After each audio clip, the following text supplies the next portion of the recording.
ことを消せぬそれらが結ばれるのは心の臓আজ আমরা ঘুরতে এসেছি বাংলাদেশের রাজধানী ঢাকার অন্যতম জনপ্রিয় ঐতিহাসিক বিনোদন কেন্দ্র রমনা পার্কে। ভোরবেলা রমনা পার্কের পরিবেশ সত্যিই অসাধারণ। চারিদিকে সবুজ গাছপালা, পরিচ্ছন্ন হাঁটার পথ এবং নির্মল বাতাস যে কাউকে মুহূর্তেই মুগ্ধ করবে।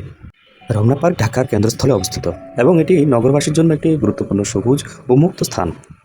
প্রতিদিন ভোর থেকে সন্ধ্যা পর্যন্ত অসংখ্য মানুষ এখানে হাঁটতে, ব্যায়াম করতে এবং প্রকৃতির সৌন্দর্য উপভোগ করতে আসেন। পার্কের বিশাল বৃক্ষরাজি শুধু সৌন্দর্যই বৃদ্ধি করেনি, বরং শহরের পরিবেশ রক্ষায়ও গুরুত্বপূর্ণ ভূমিকা পালন করছে। এখানে রয়েছে বিভিন্ন প্রজাতির দেশীয় ও বিদেশি গাছ, পাখি এবং ঋতুভেদে নানা রকম ফুল ও ফলের সমাহার।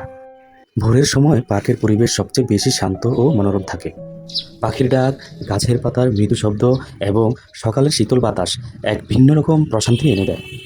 ব্যস্ত নগর জীবনের ক্লান্তি দূর করতে এবং মানসিক প্রশান্তি খুঁজে পেতে রমনা পার্ক হতে পারে একটি আদর্শ স্থান। পরিবার, বন্ধু কিংবা একাকী সময় কাটানোর জন্য এটি বেশ উপযোগী। আপনি যদি কখনও ঢাকায় আসেন তাহলে অবশ্যই ভোরবেলায় রমনা পার্ক ঘুরে দেখার চেষ্টা করবেন।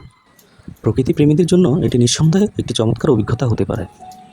আজকের মতো এখানেই বিদায় নিচ্ছি। দেখা হবে অন্য কোনো দিন, অন্য কোনো স্থানে। ভিডিওটি ভালো লাগলে অবশ্যই শেয়ার করবেন। ধন্যবাদ।